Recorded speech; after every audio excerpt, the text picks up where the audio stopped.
we always say, Paul and I always say when talking to clients, we don't have a crystal ball of where things are going to go. We can only look at like historical, but there's always, outside forces that kind of drive the interest rate market and our economy as a whole. And case in point, this is exactly one of them. You're listening to the Ottawa Real Estate Podcast with your hosts, Paul Stevenson, David Warren, and Greg Campbell. Let's see what's going on in the world of real estate today. Hello, everybody. Back. It is the Ottawa Real Estate Podcast, where we bring you the latest news and insights on the dynamic and ever-changing real estate market in Ottawa, Canada's capital. Our show is designed to keep you informed and up to date on the trends, developments, and opportunities in the local real estate industry. Should we keep going? Whether you're a seasoned real estate investor, a first-time home buyer, or simply curious about the market, our expert guests and hosts are here to provide you with valuable insights, tips, and strategies that can help you make informed decisions about buying, selling, or investing in Ottawa's real estate market. So sit back, relax, and join us as we explore the fascinating world of Ottawa real estate. Gentlemen, I don't like it anymore. I'm done with it. Chat GPT 4 comes out this year, right? Too. So maybe that'll make we can just write new. It'll upgrade us. It'll upgrade us. We'll have better intros. My name is Paul Stevenson. I'm here with Greg Campbell, and I'm here with David Warren. And we like real estate. We like Ottawa. How are we doing, Greg? I like the shirt again. Anytime you're repping the agency, I'm loving it. Thank you. It was funny. I gave away one of these the other day, and I was like, these don't really fit me. It's a little tight. I'll be honest. You look jacked. It's a little tight. But I was like, you know what? I want to rep today, so I'm repping. I need the XLs. It seems. I'm not a super tight fitted tee guy. I like a little bit of loosely, a little bit loose hanging. Whatever that means. Whatever that means. Yeah, guys, like what's up? Real estate. It keeps moving. We keep on moving. We keep on doing, making things happen. Sure do. Great Home conversation. Sales. I feel like I've seen a couple sold signs pop up on my street in the last week. And to me, that's an indicator that the market's hot. It's hot. In It's my hot. small, If three Paul's homes for block is sale. hot, Yeah, three homes for sale and 2 sells. Something's on fire. Paul's block is hot. The market's hot. Pretty much. It's true though.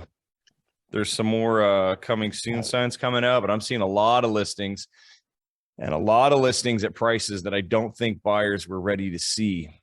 I'll tell you that much. But from the conversation I have been having, most people are kind of comfortable also with where they are based on when they started their search. So again, I think it comes into how long have you been looking and what have you been through in the past, where to see where the new market is. If you've been looking for a while, you may have a hard time, but if you just started, a little bit easier pill to swallow. I think it's not even a pill to swallow. It's just it's one of those things. We keep talking about many weeks ago talking about if the Bank of Canada held their rate this past week and didn't make any change, that would likely mean for a busy a pickup in volume and whatnot. And there was a good article an article over the weekend stating exactly that. Much of the inside relief, Bank of Canada rate pause could signal a strong spring market, and basically getting into just the added confidence in the market and looking to pick it back up where we've seen consecutive rate increases over the last year. And so with this kind of pause, certainly could kind of impact that the market in a positive manner, or at least positive from a picking things up perspective. So it wasn't just it's not just us saying it. There are other academics. We like to think that it is just us and that we control everything, right? With our power and our greed. Toe rep. with our 1,040 subscribers. Lining our pockets by giving information. Spring's typically a busy time for real estate activity. So, buyers and sellers kind of emerging from the winter months and looking to make some moves before summer. But there are a lot of other factors, obviously, that come into play. Interest rates, obviously, being one of them, as you mentioned, Dave. Employment levels, supply and demand, local market conditions, government policies. There's a lot of things that can kind of play into that. But I think this is all creating, like, the interest rates holding, I think, is kind of that perfect storm for the combination of optimism maybe from buyers and also the supply increasing over the coming month. I think we are going to see, as we said in January, a busy and I would say hectic spring. I've seen a lot of people recently in the last couple of weeks that were pre-approved early in 2022 that are coming back to the table now and saying, we want to get pre-approved again. Where do we stand? I got a slight increase. We have a bit more for down payment. Like, what does it look like now for us to be out buying? So there are a lot of buyers coming back to the table, which I think is exactly what we expected. And as we said before too, like all these listings that are coming out, all of those people are also buyers, right? So we're going to have I think a large influx of buyers out shopping in the coming 2 to 3 weeks. I agree. Big time. I've been getting more calls. I've got some calls from the show. Speaking of calls from the show, I had a client call. They're looking for a rental. They're new to Canada and they're looking for a rental. They've been listening to the show for a while and they're looking in Kanata. So I figured on that note, why don't we get into some numbers on Kanata? How do you feel about that? Perfect. Let me segue myself into some statistics. Let me segue myself. Yeah, based on what my friends say on the show. Just how we do things. We get ideas and we continue. So Kanata, obviously, always the exciting kind of first place, I'll say, in Ottawa for price. They usually hit higher numbers than the rest of the city in terms of being a suburb. So let's get into that. To all you listeners out there looking for some information on Kanata, west end of the city. In terms of detached homes, we currently have 57 active, that average 49 days on market, and an average price of $1.2 million. It's quite high. Conditionally sold, we have 7 at 57 days on market with an average price of $916,000. And then sold, we have 36 days on market at an average price of $893,000. So the trend, as in the past month or so when I've been doing these, it's always the actives are always the highest price. Conditionally sold are a little bit less. Sold are always a little bit less. And then here's the kicker. Sold in 2022 at the same time last year. 57 sold, averaging 5 days on market at an average price of 1.117. So that's a big jump a big drop from 117 to 893 in detached homes. But that price is the average active price is still 1.2 million. And that's this time last year, right? And that's this time last year. Yeah. Amazing that it's almost, within a few thousand, but almost the current active listings, like they're still listing at what they listing higher than what the average was last year. Yeah. And you wouldn't necessarily think that, but the solds are quite below. But again, it's time. I think that those numbers are going to become more aligned over the next couple of months. In terms of towns and semis, we have 48 active, averaging 47 days on market. $706,000 is the average active price. Conditionally sold, we have 6 conditionally sold, averaging 78 days on market at an average price of $635,000. And sold, we have 32 that sold in the last 4 weeks, averaging 34 days on market at an average price of $599. Sold in 2022, same time, 74 sold over the 4-week period. 5 days on market at an average price of $740,000, which is slightly above what the active listings are, and $140,000 above what sold for in the last month. Now, what's interesting to me is that I'm finding like the average days on market is also the conditionally sold. There's obviously a couple outliers in there that are skewing that number, which is fine. We're going to see that. But 34 days on market for sold, that's 32. That's good to see, because that number was a lot higher. That's a big drop over the last couple of months. We were up at like 90 days for a while. Yeah, we were it was like anywhere between 60 and 90 was common. And it still kind of is, but that, that sale is 34 days on market, and that's 32 units. That's good. That's a good average. Condos, 25 active, 95 days on market average. $450,000 is the average price. Conditionally sold, we have eight conditionally sold, 108 days on market, $397,000 average price. Sold, we have 12 sold, 66 days on market average, $433,000 is the average price. Sold in 2022, same time, 16, 20 days on market, $488,000. So again, the price is a little bit higher than what it was last year at the same time for both sold and for active, but it's close. And I want to make sure that everyone knows, like, this is any type of condo.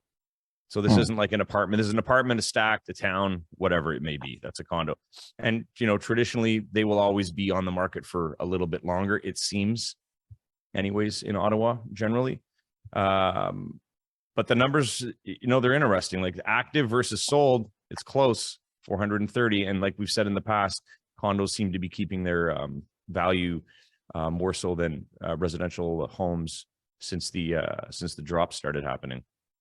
Yeah, the numbers seem very low. Like conditionally sold and sold, basically being 20. That seems like a very low number. But I don't know how many condos, like condos in Kanata, are you considering everything, like from basically everything, Harry Fox all the way to all of Kanata?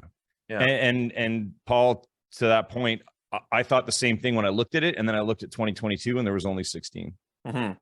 So unless I'm missing something, and I'm not going to say that I'm perfect, obviously, but that's it. We will, though. We will say that. Thank you. It raised my eyebrows, and then when I saw what sold back then, kind of it's more in alignment. Anyways, rentals. Rentals are always the star of the show, I find, when I do this. Rentals, 59 active, 33 days on market average, 2,580 is the average price. Conditionally sold or conditionally rented, 2, averaging 4 days on market at an average price of $2,050, 2,050. So those were obviously priced aggressively, considering how quickly they were scooped up. Very interesting. Rented in the last 4 weeks, 49, averaging 27 days on market. Right in the middle. 2,325 is the average rental price. And rented in 2022, there were 58, averaging 32 days on market. 2,235 was the average price, which is basically the same as what rented. Oh, no, sorry. It's $100 less than what they're renting at now. And I think we can all agree what we've been seeing with the numbers over the last, 4 months, I could say, that the price of rentals is coming down to what it was at the same time last year. Yeah, there was that big kick in the summer through to probably November, and then it just kind of started leveling out. Yeah, it's amazing. Like usually you don't have that fourth column in there, but looking at that, it's like a perfect comparison, because almost all of the, like in all 4 slides, the active listings is almost, or at least very close to what it was a year ago. It's within $50,000 basically, and less in less in condos and less in the towns. Yeah, you're in like $30,000, which is I think something that people don't expect to see, because not a lot of people expected it to be the market to tank. So I want to go into this other thing. I don't have a proper slide to show you, but I'm just going to briefly read through this. I posted this up in our office at our office meeting last Wednesday. I was doing a thing on stats, and I just kind of decided to go into this, which I thought was very interesting. So I'm just going to spit out some numbers here. This is the average price of a residential home month over month, starting last February 2022 all the way to February 2023. So I'm just going to say the month, and I'm going to give you the price, and that's it. I'm going to put this in a graphic next week, or for the beginning of April, just so everybody can see it and download it if they want to, because I find this was a very interesting test. So I'm not even going to tell you how much it was up or down. It's just strictly numbers here. So February 2022, 838,000. This is residential homes across the board in Ottawa. 838,000 was the average price. March 2022, 854,000. April 2022, 830,000. May 2022, 802,000. June 2022, 773,000. July 2022, 716,000. August 2022, 708,000. Sorry, September what was that one? 2022. Sorry? 708? 708,000. August 2022. September 2022, 707,000. October 2022, 678,000. November 2022, 680,000. December 2022, 656,000. January 2023, 676,000. Wait, go back. Yeah. February 2023, 709,000. So if you look now in February, we're at the same price as last September. And I think that everybody was thinking that we would be continuing to go down. Not everybody, but some people, not us. So with that number in play and March just starting to happen and the amount of listings that are coming out and buyers that are active, I think that's 708. I think for March, that's going to be at least up to 725 average. I think it's going to be up to closer to July of last year. And that's my prediction anyways. I think it's going to hit 725 average price. So it seems like December from that December of 2022 was our bottom, and we've kind of hit that. And if the March number ticks up over the February, it kind of is. That's really numbers based evidence of kind of that kind of that trough and the bounce back. So kind of what we were speaking at the top of the show and even last show of rates having an impact, kind of that assumption of a spring market that it is picking up, even though the number of solds is you kind of read the headlines that January was really down and all that, and we're not disputing that whatsoever. But this is showing that the price that the average is bouncing back. And so if you are on that sidelines like that, with this pause in rates from the Bank of Canada and everything going on, it might be worthwhile to look. But yeah, I'm very curious to see. We'll definitely have to track that in the next few weeks of whether March does tick up or not. Which I think we should have. You know what we should do, guys? I think we need to start having like a graphic, and we should have a link to it every month that people can enjoy. Because I sure as hell enjoy it. Well, and to that, what might there's some questions on it and some huge news out of the US on Friday. Yeah, that big time. Will have a direct impacted to Canada and our rates. And we're already seeing it right now.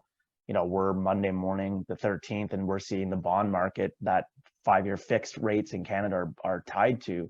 We closed on Friday with the 5-year bond being at let me get the exact here, 3.364%. And this morning we're already down 30 basis points to 2.889. So what does that mean? We have dropped from that 3.364 to 2.889, and that's going to affect rates. Where if it maintains, we had Silicon Valley Bank, which is the second largest bank collapse or default in the U.S. Based on deposits, not largest of all the banks, but biggest collapse or default because there was a run on withdrawals of $42 billion. And so that's had a huge impact. There's I believe it's about $180 billion in deposits that are held there.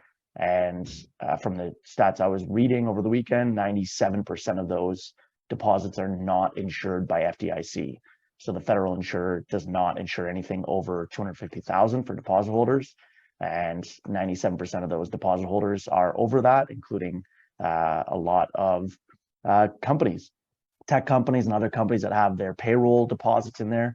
They were able to clear last week's payroll run, but right now their funds are frozen. And so they're not sure whether they'll be able to make payroll this week, which is obviously going to affect those. It's drastically going to impact the decision by the feds now, because this, we could mark it down as Friday, March 10th, as being the official kind of mark of the doom and gloom in the U.S. of kind of a recession hitting in. Like they might have to start, instead of going upwards, where Powell, the Fed, was saying that they were going to continue raising rates, with this default of Silicon Valley Bank, that it's very likely that they are going to have to reverse course and actually drop rates to stimulate the economy, depending on how this rolls out and what ends up happening. The Fed acted pretty quickly. Thursday night they came in, froze everything on the Friday. The UK division already sold off, or the HSBC already bought the UK division of Silicon Valley Bank over the weekend, so that freed up 10 billion of UK deposit holders. But it'll be really interesting to see how this impacts. And I think there was kind of a comment/question of will this SVB collapse affect our economy and maybe real estate interest rates? Apparently Canadian banks lost almost 20 billion in the collapse. Interesting enough, SVB was ranked 20th on Forbes top 100 banks in America a month ago. Does this mean more banks will collapse? I would say laugh out loud, but it's kind of more scary than funny. There was already another bank that collapsed over the weekend as a result of SVB, a smaller localized regional bank. And what ends up happening is, there was a run. It wasn't anything to do. The bank didn't default on anything. It's just that they had people trying to withdraw at the same time, 42 billion in cash. Banks don't carry that. They're all based on leverage. They don't carry those. And when that happens, there's a run and they can't support it. So what ends up happening is people start losing faith in the banking, kind of the banks in general, and start pulling money from smaller banks to move them to larger institutions. And so the U.S. has unlike Canada, the U.S. has many, many hundreds and thousands of regional banks. And so when you have a run on those smaller banks, then they start collapsing. And so it certainly will have a ripple effect in not only what the U.S. Fed does, but what the dollar does. And that's why we're seeing this morning a 30 basis point drop in the 5-year bond in Canada. And I think that will have a significant ripple effect. Anything that happens in the U.S. directly impacts us. I mean, and with that, of rates, if that goes on and it drags rates down, and U.S. and this is the start of kind of that official recession for the U.S. and Canada, which is possible. That's where they'll need to stimulate the economy. And that's why there's talks over the weekend of the U.S. Fed not being able to possibly increase rates any further, that they're going to have to go the opposite way, depending on what rolls out from this, from SVB. It's amazing. All the Canadian banks still showed, in some cases, record profit last year, even with all the doom and gloom. Still money being made. Guess where the money went? Where did it go? Where did all those profits go? Just goes to show everybody that anything can happen. So be prepared. And there's also not really a reason to wait around to make your life decisions, because who knows? Yeah. Go ahead. I was just going to say, we always say, Paul and I always say when talking to clients, we don't have a crystal ball of where things are going to go. We can only look at like historical, but there's always, outside forces that kind of drive the interest rate market and our economy as a whole. And case in point, this is, exactly one of them, where it'll be interesting to see how this has a ripple effect. Second largest collapse next to Washington Mutual, but which was 2008 when Washington Mutual collapsed, and we know what happened in 2008. So I think this will be interesting to see how the markets are impacted this morning, and then as well how the Canadian markets are, which are already, like I said, the bond market's already being brought down. Which, when the bond market comes down, that 5-year fixed rates on mortgages, if it stays at this level, then they will come down. And so when that happens, like we're saying, our market's already picking up based on the numbers that Greg just read out as well from the month over month, let alone if our fixed rates start coming down, how that's going to stimulate the real estate economy as well. Buckle up. We called it. Get your belts on. Yeah, I mean, I'd say last September, October is when we started kind of beating our drum, saying, good time. Now is a good time to get in. And, looking at those numbers, Greg, September, October, November, December, and then January, we're up 20K. February, we're up 30K in average price. So I can't imagine March and April are going to decrease from 709. I mean, I just don't way. Literally impossible. More likely that Silicon Valley Bank goes bankrupt than these numbers decrease. That was a bad joke, but yeah, no, I mean, I think given the increased sales, the increased buyers, I wouldn't be surprised if March is in the 725 range, 730 range, and then April will probably be even higher. So I think, come June, July, I think we may see things back in the kind of April, March range that we were in last year, which if you bought in November, December, great work. Possible. Good job. I mean, yeah, it's really possible. I think it would be, I don't really see it going past 775 for the rest of the year. But again, who knew that it was even going to come up to 709 in February? Yeah, as an average price for a home. So, you could be right. Mood boost. Good show. Yeah, let's slide into it. Sure. Oh, I'll actually. Did we touch on the reminder? I don't know if this was before the show or not, but the VUT. For those of you listening that are in Ottawa, make sure to file your vacancy tax notification. We have until Thursday, the 16th, to get that in. And if you do not get it in, you're automatically assessed a 1% of your 1% penalty, which basically is, for most people, doubling your property taxes. So get that in, whether it's a rental or whether it's owner occupied. Get those in, otherwise you're going to be hit. I wonder if that'll be publicly listed, how many people didn't file. I'm sure it'll be in the tens of thousands, if not hundreds of thousands of people. Just what? And it's not hard to do. It takes it takes 2 seconds. 2 minutes, literally. Yeah. Literally. Literally. Literally. Okay. We got 4 today. Let's go. Number 1, dogs. Fortunately, very smart, but they can't operate MRI machines. But cats can. Yes, but cats can. Number 2, singing in the shower is fun until you get soap in your mouth. Then it becomes a soap opera. Oh, wow. Wow. We lost Greg. He didn't like that one. Number 3, can February, March? No, but April, May. This is my personal favorite. Number 4, what do you do if attacked by a clan of clowns? Go for the juggler. Oh, wow. Wow. You know what? I'll take that one. I'll take that one. The juggler. Yeah. Thank you everyone for listening. Make sure to subscribe if you haven't already. And shows are released every Tuesday, 10 a.m. on YouTube, Spotify, iTunes, Google Play, wherever you listen to your podcast. And be sure to post your questions on YouTube or send us an email, and we'll be more than happy to answer it on the next show. Have a great week, and we'll see you soon. Bye. Deuces. Greg says bye. Thanks for tuning in, everyone. We hope you enjoyed today's episode. Please remember to like, share, comment, and subscribe, because we'd really like that.